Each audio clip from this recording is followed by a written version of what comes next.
কালিকাচরণ বলে একজন ত্রান্ত্রিক ছিল। সেই ত্রান্ত্রিকের বশীভূত ছিল ওই দুই পিশাচ। সেই ত্রান্ত্রিক কালিকাচরণ ওই পিশাচ দিয়ে তার অনেক স্বার্থ সিদ্ধি করেছে। যাকেই নিজের শত্রু বলে মনে করত, তাদেরকেই ওই পিশাচের খপ্পরে ফেলে মেরে ফেলতো। একভাবে বলা যেতে পারে এই দুই পিশাচ ছিল কালিকাচরণের দাস।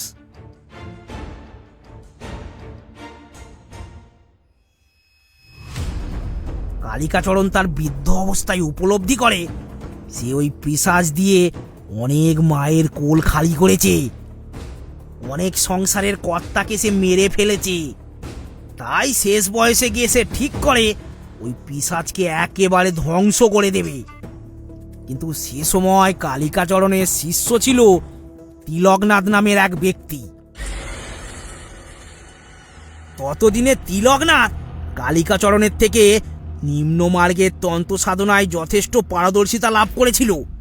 সে ঠিক করেছিল ওই পিশাচ দুটিকে তার গুরুর কাছ থেকে যেভাবে হোক হাতিয়ে নিয়ে নিজের কাজে ব্যবহার করতে, ঠিক যেভাবে তার গুরু কালিকাচরণ করেছিল। কিন্তু কালিকাচরণ তার শিষ্য তিলকনাথের উদ্দেশ্য বুঝতে পেরে যায়। তাই তিনি ওই পিশাচগুলিকে ধ্বংস করতে যায়।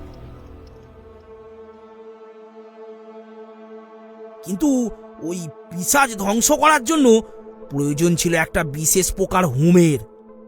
কারণ ওই দুই পিশাচিনীর বিশেষ কিছু জিনিস ছিল কালিকাচরণের কাছে। তা জিনিসটা কি সেটা আমার ঠিক জানা নেই, তবে আমি আমার গুরুর কাছ থেকে এমনটাই শুনেছিলাম। তা যাই হোক, আসল কথায় আসি। কালিকাচরণ যদি ওই দুই পিশাচিনীকে বিনাশ করতে যায়, তিলকনাথ তার কাজে বাধা দেবে, এটা কালিকাচরণ বুঝতে পেরেছিল। তাই সে গোপনে রাতের অন্ধকারে তিলকনাথকে একা ফেলে পালিয়ে যায়।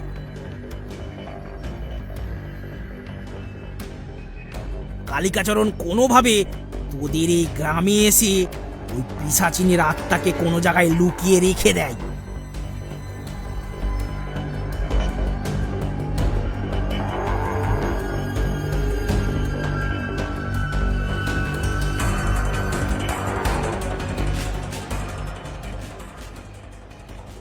তিলকনাথ ছিল অত্যন্ত গুণীতান্ত্রিক।